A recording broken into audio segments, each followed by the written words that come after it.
Hey guys, welcome back to the channel. Sammy Thunder here. I hope everybody's having a great, fantastic day today. So, a while back I did a video asking the question, are these cards crashing in price? And I focused on 4 cards from my collection. They're all the key names: Mantle, Aaron, Clemente, and Mays. And I was asking the question, are these cards crashing in price? Seeing what the market was looking like at the time. And it was interesting to kind of break that down and to see how things were doing. This was probably, 2023, 2024 is when I did this video. And it got me thinking, there's been a noticeable rise in the, dare I say it, the oddball cards. There's been a lot more desirability in them, it seems. And so I thought, well, let's compare and see how these oddball cards are doing versus the Topps issued stuff over the span of the last 5 years. And so I picked the same names. I picked Mays, Aaron, Clemente, and Mantle. And I picked 4 oddball cards. Dare I say it again, 4 oddball cards and 4 Topps issued cards. And I looked at the 5-year time frame to see what the percentage differential was between the earliest sale from that period to the most recent sale. And the results were kind of as expected, what I was kind of expecting. There were some surprises, but there were a lot of cards. There were cards on that list that I picked that I was like, not a shocker. But I broke down the presentation. I wanted to present you with graphs with the whole 9 yards so you guys can see it for yourself. And also some final takeaways, some remarks that I think will kind of tie everything together. But I'd love to hear your thoughts after the video, after the presentation is complete, after you've watched everything. Comment below on what you think based on all of this information and what sort of things you might want to go in a little bit further into detail. So go ahead, take a look, enjoy, and I'll catch you soon. Okay, so as mentioned prior, we are raising the question, is Oddball outperforming Topps? Now, we picked 4 players: Willie Mays, Hank Aaron, Roberto Clemente, and Mickey Mantle. 4 big names, iconic. And what I did was I chose an oddball card for each player and compared it to a Topps issued card of that said player. We looked at vintagecardprices.com over a span of 5 years and looked at 4 different timelines of prices of how they sold over that period. And then we took a percentage differential between the most recent sale and the oldest sale of that 5 years. Now, generally, I think I kept it so that each card, both oddball and Topps, were the same grade, PSA 1 or whatever it is. But we're going to go through each player and examine this. We're going to finish up with some final remarks and some final takeaways. Let's jump into it. So we're going to look at Willie Mays as our first example. So I picked the 1958 Hires Root Beer with tab and a PSA 6. And you could see there's 4 different prices over a period of 5 years through VCP, vintagecardprices.com. And the most recent sale was roughly about $4,700. The oldest sale back in June of 2021 was going for about $1,208. This is in a PSA 6. We're seeing that the Hires Root Beer with the tab has become a very desirable card over the span, I would say, of the last 2 to 3 years.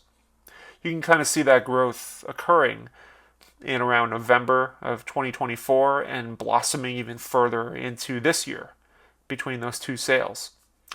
Not too many sales, but a good amount over a span of 5 years to kind of give you a timeline as far as growth. And we're definitely seeing Oddball. There's definitely growth here in the Hires root beer. Now, let's take a look at the 1953 tops of Willie Mays. A highly desirable card, very popular in the hobby in general.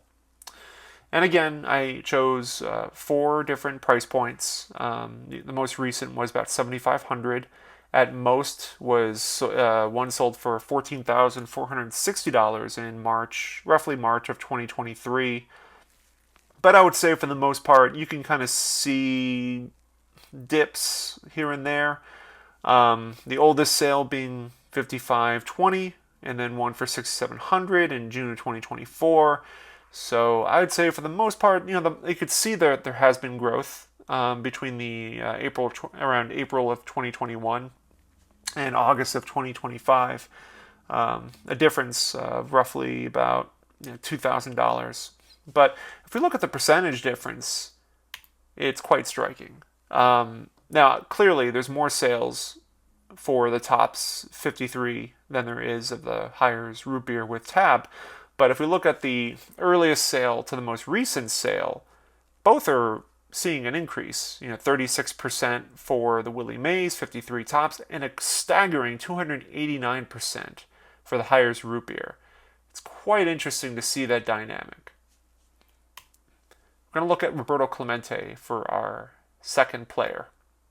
So we're going to look at, I chose the 1957 Kahn's Wieners of Clemente in a PSA 1. This was a tough one to choose because there are so few sales in other grades, so PSA 1 gave me the most I can work with.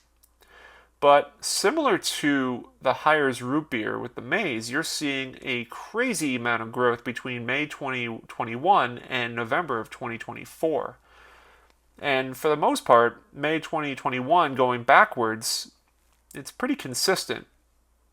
I would say there was like a steady growth between the boom period of like May 2020 and May of 2021. About a year, you got about $100, a little less than $100 difference, but it was staggering over a 3-year period from $455 to $1687.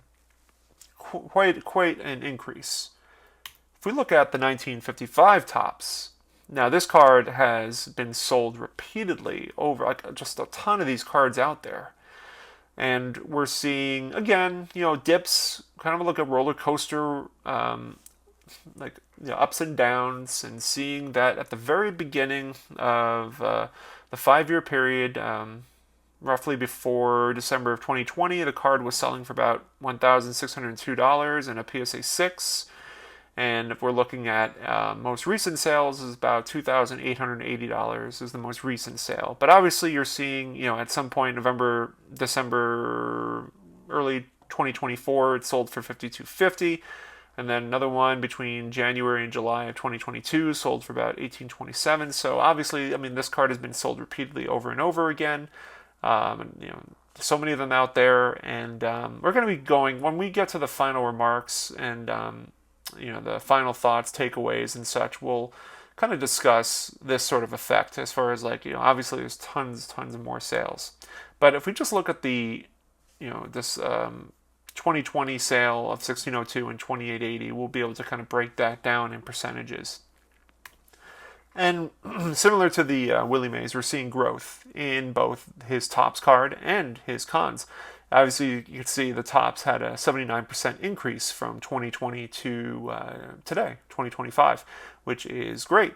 And for the Kahns, you're seeing a 355%, a staggering increase, similar to the Hires root beer of Willie Mays. Are we seeing a pattern of growth in terms of these regional and food-based products, food-based cards, or Oddball? But don't tell Mangini that. He won't like that. Let's move on to Hank Aaron. So I picked the 1954 Johnston Cookies in a PSA 4. There were a number of these sales, so I was able to kind of take this graph from VCP again. 2021, we saw a sale of 2,600, and this one kind of was interesting because this one didn't have as that staggering increase. You could see between May and December of 2024, they sold for $37.65, and then it went back down again. There was another sale February 2025, $23.85, and then finally, most recent sale, I guess it was this August, for $38.40. So this one didn't have the same effect as the Kahns or the Highers, but still, kind of interesting to see, how this card has sold over the past 5 years. Now, if we look at a Hank Aaron 1954 Topps, his classic iconic rookie card, similar to the other guys, over the span of 5 years, there's been dips, there's been increases, there's been decreases, and the most recent was 4560, the oldest was 4600, and then some huge increases in, January, I don't know, I can't tell if that's, well, anyway, it was between, over the span of 5 years. Hard to really say when that was, but 59.53 is what it went for, and then 46.90. So you kind of see that it's been pretty steady. Now, if we look at the breakdown, it's interesting. The Hank Aaron rookie card between the first sale and the most recent has gone down by 1%, and whereas the Johnston Cookies has gone up by 48%. So Hank Aaron hasn't seen a staggering amount of growth compared to the other players, but there's definitely, we're going to talk a little bit more about this in the final takeaway. Let's go to Mickey Mantle now. I picked the 53 Stahl-Meyer as an example here. Not too many sales. PSA 1 is the best demonstration I can get because those are the ones that sell the most compared to the other graded numbers that are out there.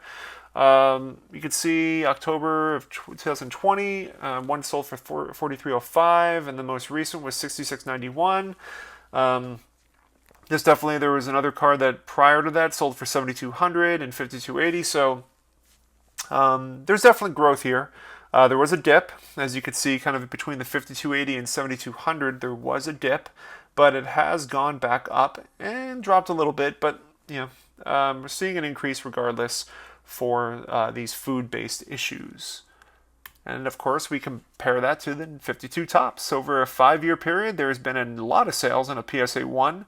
But if we look at the earliest sale, it's a $14,600 card that was sold in October of 2020. And then July 2025, one sold for $29,280. But again, similar to these other players of a very popular and iconic card, these have seen dips and have seen increases.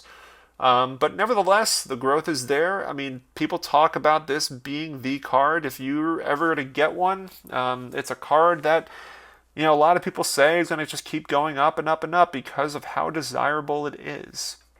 So if we're talking about percentages, of course, there's a 100% increase between the earliest sale of the Mantle, the 52 Mantle, and then the most recent one being practically double. And then for the Stahl-Meyer, 55% growth. So again, we're seeing growth in both, but this was interesting to see that the Topps kind of outperforms the regional Oddball food-based product. So it's kind of cool to see that kind of shift compared to the other players. But of course, we wanted to get to the final remarks, and here they are. So I asked the question before, are Oddball cards outperforming Topps? And really the better question is, are Oddball cards getting more recognition now? I think we can easily say, based on what we're seeing in the market, that yes, they are. I would say the Johnston Cookies might be not the best example for the 54 for Hank Aaron, but still, there's growth there. We're seeing it. But compared to the Highers Root Beer, Kahn's, and the Stahl-Meyers, they're definitely getting more recognition now than they were before. So some final takeaways from this, some things that I wanted to make mention, because obviously this data is very loose. For Topps cards, each graded example is different. So when I was talking about those increases, those dips, because there are so many of the PSA 1s out there for the Mickey Mantle, you're going to get different versions. You'll get some that are better centered. You'll get some that are softer corners and have better centering, not better centering, off center. And there's a lot of factors, a lot of conditions that go into it. And like my buddy Brian Roth always says, not every 2 graded cards are exactly the same. You can't evaluate it. You can't just give it a single comp and call it a day. Every card is unique, and you have to consider that into the pricing of like how they will sell. For number 2, for oddball cards, there are far less sales. So clearly that is a takeaway. Far less sales, which means there are far fewer of those cards out there.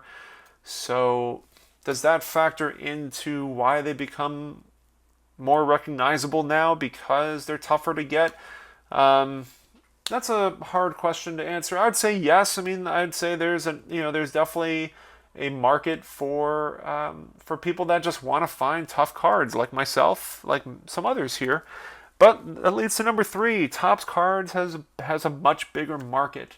So there's going to be more people, and then when there's more people, you have to then weigh in what's the demand like. So for every 500 cards, there might be 20,000, 30,000 people looking for them, and for every 100 cards, there might be 1,000 people looking for them. So you have to kind of weigh that percentage into it. The market desirability. What is more desirable? In the case of that 52 Mantle, I mean, it's the face of the hobby. Either that or the Wagner, but because that Mantle is more readily available, obviously, it's going to be a desirable card in a lot of people's collections. So I'm not surprised to see such growth in that 52 Topps Mantle. It's a card that people love. And not to take anything away from the Stahl-Meyer, because the Stahl-Meyer has a lot of great beauty attached to it as well. But there's a niche market for the Stahl-Meyer, and there's a much bigger market for the 52 Topps. I think we can agree on that. Anyway, I hope you guys enjoyed this. Just a little analytics to spice things up here on my channel. So appreciate you guys watching as always. Have a great rest of your night, and I'll see you soon.